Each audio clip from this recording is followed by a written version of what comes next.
I'm Andrew Schwartz, and you're listening to The Truth of the Matter, a podcast by CSIS where we break down the top policy issues of the day and talk with the people that can help us best understand what's really going on. To get to the truth of the matter about Chinese aggression against Taiwan, we have with us two experts at CSIS who know the most about this. Jude, Blanchette, who is our Freeman Chair in China Studies, and Gerard, DiPippo, who is a senior fellow in our economics program. They've both just co-authored a study called Sunk Costs, the Difficulty of Using Sanctions to Deter China in a Taiwan Crisis. Jude, I want to ask you first to just set the stage. What is the background behind why you did this report? What are you thinking about when you're thinking about a potential Taiwan crisis and Chinese aggression? I think the proximate background is we saw February of last year, Vladimir Putin invade Ukraine. And one of the surprising dynamics at play there is that quickly evolved from a military conflict to really an economic, financial, energy one, where we saw sanctions levied and very aggressive sanctions levied by the United States, along with a swath of allies and partners on the Russian economy. We saw pressure on companies to be extricating themselves from the Russian market. So this, down to McDonald's, financial firms, everyone quickly scrambled to disentangle themselves from Russia. And it provoked a number of questions. One is, what effect did those sanctions have on shaping Putin's calculus after an invasion? Could they have been used earlier to deter Putin from taking those actions? And I think for the sake of our conversation today, what were the lessons learned for how we might deter China over a possible attack, invasion, or even just using more coercion on Taiwan? So it's within that context that Gerard and I started to think about what do we learn from Russia and where is China different? So Gerard, I want to go to you. We're actually thinking about, in a policy sense, already deterring China before they even do anything. What does that look like? Well, almost by definition, you have to think early if you're trying to deter. I think the broad conversation in D.C., in the Pentagon and elsewhere is how do you prevent China from taking unilateral aggressive actions to change the status quo with Taiwan? Part of that, as you were saying, is the economic aspect. In the U.S., for the last 25, 30 years, we've been increasingly aggressive with the use of financial sanctions or also export controls and other types of sanctions. And so it's only natural, given the sort of muscle memory and training we've gotten from using sanctions, also in the Russia context, that we would think, okay, how do you use sanctions to solve this problem in deterring China? Well, some have said that sanctions aren't that effective. How useful are sanctions? It depends on what your goal is. So the two fundamental goals, and this applies both to Russia in the real world and maybe potentially to scenarios over Taiwan. The first objective would be deterrence, right? So trying to prevent the bad thing that you don't want to happen. How do you prevent that from happening? The second is barring that. If the bad thing does happen, you use sanctions and other economic tools to degrade the adversary, let's call it. But in this case, what we're talking about is just deterrence. We're not talking about how do you destroy the Chinese economy, just trying to say how do you prevent the bad thing from happening. Are they useful for deterrence? In the case of Russia, well, obviously they failed in the sense that Putin still launched his full-scale invasion. Our president was quite explicit about the types of sanctions we would be using. We ended up using stronger sanctions than we actually had threatened, in part because I think the Europeans were not fully on board until after they realized, the intelligence was real and the invasion was actually going to happen. But even then, I'm actually skeptical that retrospectively Putin could have been deterred with sanctions alone. And the main reason there is that he was expecting the military operations against Ukraine to be easy and fairly quick, right? And so in that world, which we say in the piece, if you think, look, Russia's going to seize Kyiv in 5 days and eventually you're going to get the Ukrainians to surrender, is it really plausible that the West is going to impose aggressive and escalating sanctions to counter a fait accompli? In other words, if the war is already lost, what's the point? And so there's a parallel between Russia and China, but I think in the Russia case, a really important variable was Putin's expectations of the ease of the conflict itself. And obviously he was wrong about that. Well, I want to ask, guys, we hear deterrence thrown around a lot in Washington. What is deterrence in the sense that we mean here, and what do we know about it? So fundamentally, deterrence is about shaping the calculations, decision-making of an opponent or a rival. So it's a purely psychological exercise. It's not a sort of you accumulate enough widgets, defensive widgets or offensive widgets, and there's some sort of mathematical deterrent effect. It's really about perceptions, and this is what makes it quite difficult. And we can think about this by just mirroring what shapes political calculations in the United States at a political level, right? It is policymakers, elected officials, national defense officials making subjective calculations about the opponent's ability to inflict cost, to impose constraints. This is very much a human enterprise. And so to get back to Gerard's comment just now in thinking about Vladimir Putin, you could imagine a world in which the United States, in concert with allies and partners, 3 or 4 months before the actual invasion, when we started to have good intelligence that Putin was considering an attack, putting on the table, we're going to levy sanctions of X magnitude in a way that could have potentially caused Vladimir Putin to say, okay, the cost is too great. But if we think about how the sanctions actually came, they came after the conflict, and they were surprising in their magnitude even to many of us observers. So you can see how we let some deterrent wind slip from our sail. If we had signaled credibly that we were going to levy sanctions of that magnitude 3 months earlier, it might have had an effect. But of course, it would have been very difficult for us before Putin invades to get the EU to publicly commit to those sanctions because Putin hadn't invaded yet. And as we know, there was a lot of skepticism, even in Ukraine, about whether or not Putin was going to do it. So this is one where I think centering the idea that we're shaping psychological, political considerations of an opponent is where you have to begin. And so I would just leave with the thought that deterrence is not something that you can demand. It's something that you can attempt. And then you have to wait and see if what you have done, whether that's on the military front, on the economic front, on the diplomatic front, has actually, in fact, shaped the sort of cost calculation of a rival.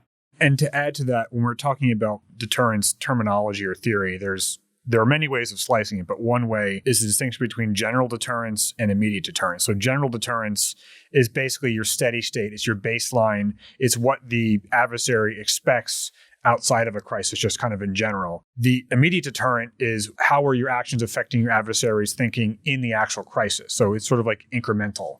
And our bottom line here is that we think that economic sanctions in the China-Taiwan context do matter as a general deterrent. And we know that in part because there's documented literature, which Jude's program has translated, of Chinese officials talking about how do they plan for such sanctions. But the problem is once they've decided to go in any military sense, the utility of incremental or immediate sanctions probably diminishes quite a bit because they're already expecting it.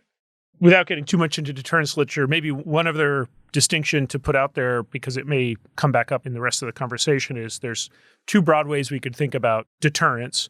One is you basically signal that you will punish an action after the party takes it. So if you steal the cookie from my cookie jar, I'm going to steal your BMX bike. Yeah, you're busted. You're busted, but I'm going to inflict some proportionate punishment on you. The other is deterrence by denial. So essentially, you thwart the ability of the rival to take the action to begin with. So I put the cookies way up high on top of the fridge so you can't reach them, or I put a lock on them. In the case of our conversation on sanctions, we might think of this as sanctions by punishment would be we credibly signal to China, look, if you invade Taiwan, you're going to face significant economic costs because we're going to sanction your banks, we're going to sanction companies.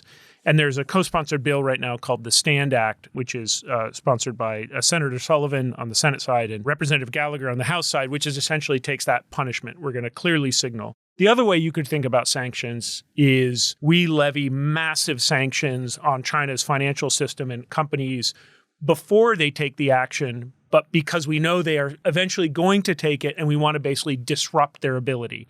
So if we hit them hard now, if we rip them out of the US, the international dollar system, if we sanction Chinese military companies or export control them such that, we deny them critical inputs, that's essentially not waiting for them to do it. And it's not about punishing the action. It's about saying we're going to disrupt your ability to do it. So those 2 different buckets are helpful to think about of sort of punishment and denial. Okay, so when we think about China and we think about sanctions, let's talk about that. What would that look like? Well, there could be a whole range. I think the obvious and most immediate acting would be financial sanctions. The big targets would be going after their so-called big 4 banks, their major state-owned commercial banks, or if you wanted to be really aggressive, going after the People's Bank of China, which is their central bank. Because the US unilaterally basically controls most of the dollar network, we have the authority to basically cut off Chinese financial institutions from the dollar clearing, at least the offshore parts of it. And China, despite its RMB internationalization efforts, is still most reliant on the dollar for cross-border finance. They would also, I think, struggle to find alternatives. So you can imagine shifting to yen or euro, but those are also US allies who they might worry about targeting them as well. So I think in a crisis, it's financial sanctions, particularly on financial institutions, that would be the fastest acting. There are other things like export controls, which we're already doing in the real world, but those take a long time to have an effect. It might even take years, depending on what you're talking about. And they also require more multilateral coordination, whereas financial sanctions, because of the dollar's role, the US can act alone if necessary. Probably also important at this point to zoom out a bit and just make the comment that it really depends on what China does.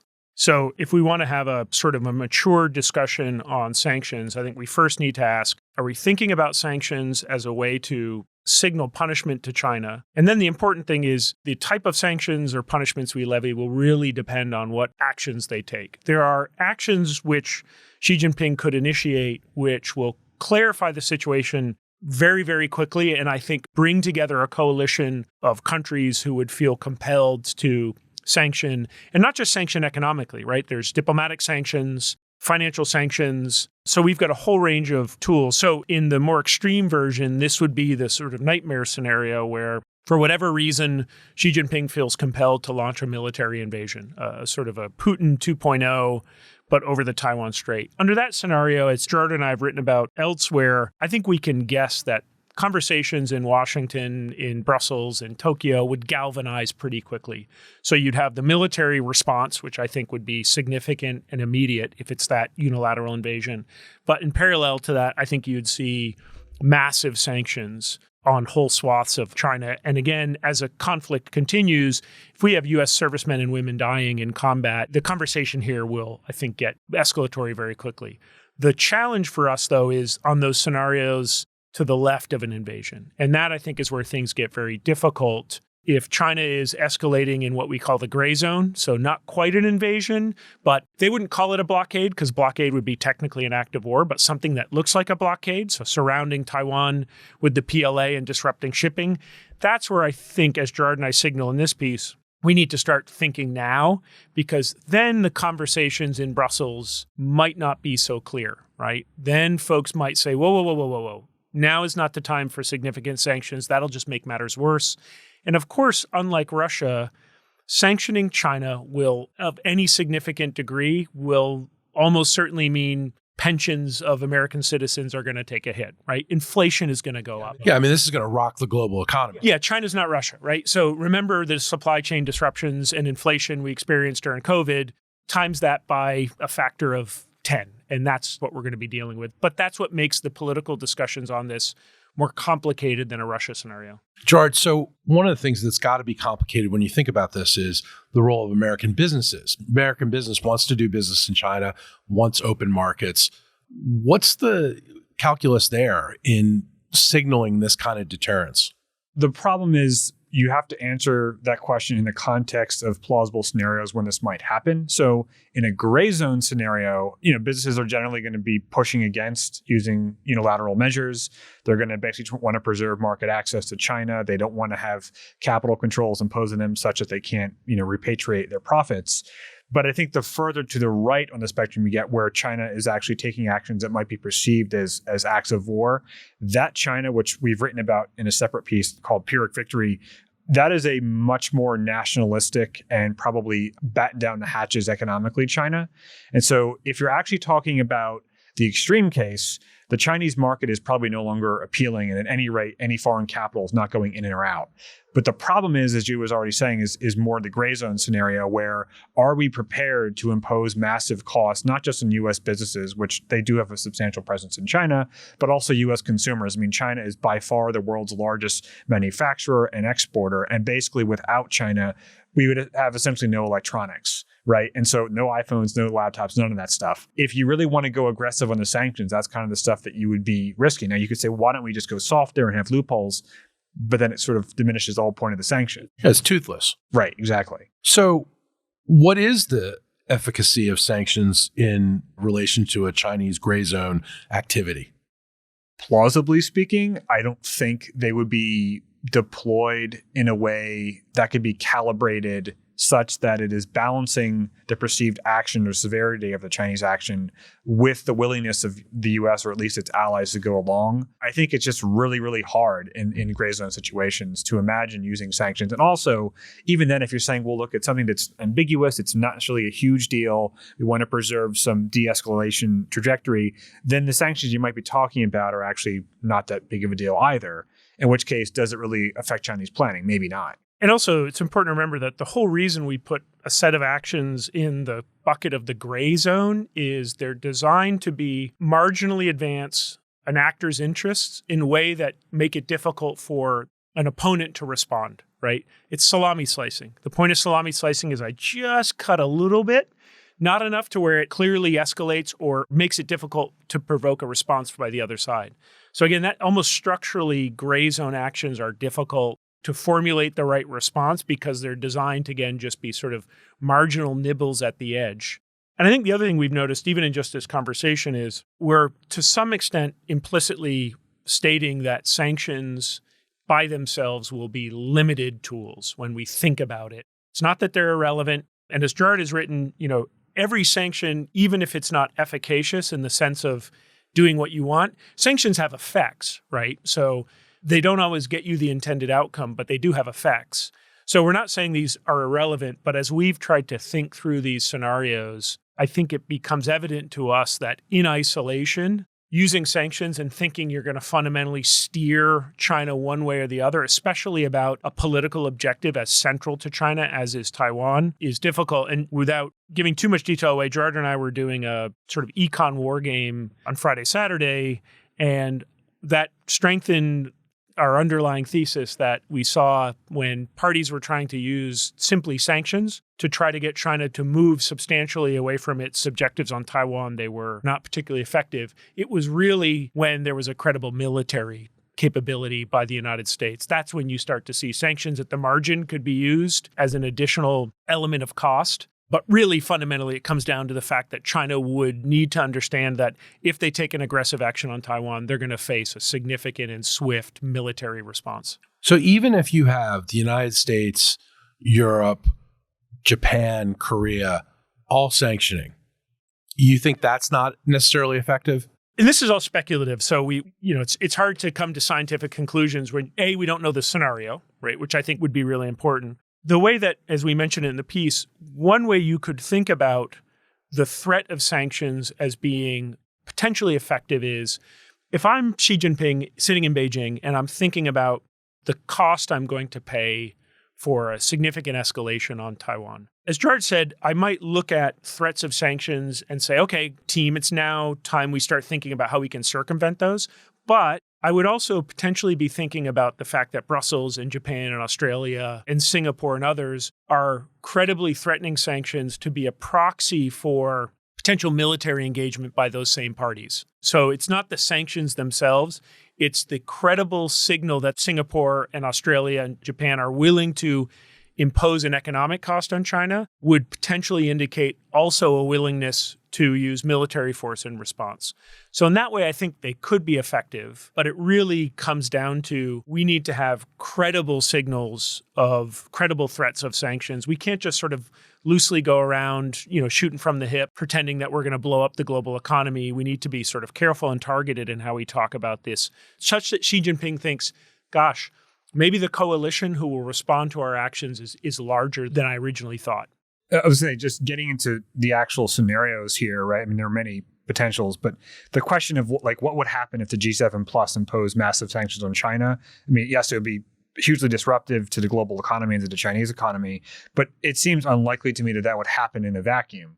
If it's happening under a circumstance where China is taking actions against Taiwan, let's say a de facto blockade even, that action on its own is going to be so disruptive to global commerce and supply chains that it becomes its own sanctions. In other words, I mean, part of why we call this paper sunk costs is that it's like at that point in the game, so to speak, the physical disruption of Chinese actions are the sanctions. And so can you get to a world where the US and its allies is considering doing massive economic measures before anything remotely kinetic has happened? And I have my doubts just politically whether that's plausible. And just to put a point on that, when we've done previous work on this, when you have the first and second largest economies of the world in direct conflict, and if also the geographic territory is such that this is one of the most important trade supply chain corridors in the world, including on the Taiwan side, TSMC. So there go all of our ability to run electronic devices. And then also China is still a massive global manufacturing power. And then you also have the fact that, the United States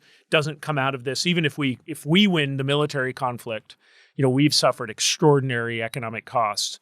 So sanctions at that point, they can do more damage, but there's already so much catastrophic collateral damage from a conflict between these two powers that they won't have the same necessary isolated punch that we saw in the case of Russia. Gentlemen, a lot to think about here. Fantastic report. Great talking to you both as always. Thank you. Thank you. If you enjoyed this podcast, check out our larger suite of CSIS podcasts. From Into Africa, The Asia Chessboard, China Power, AIDS 2020, The Trade Guys, Smart Women, Smart Power, and more. You can listen to them all on major streaming platforms like iTunes and Spotify. Visit csis.org/podcasts to see our full catalog.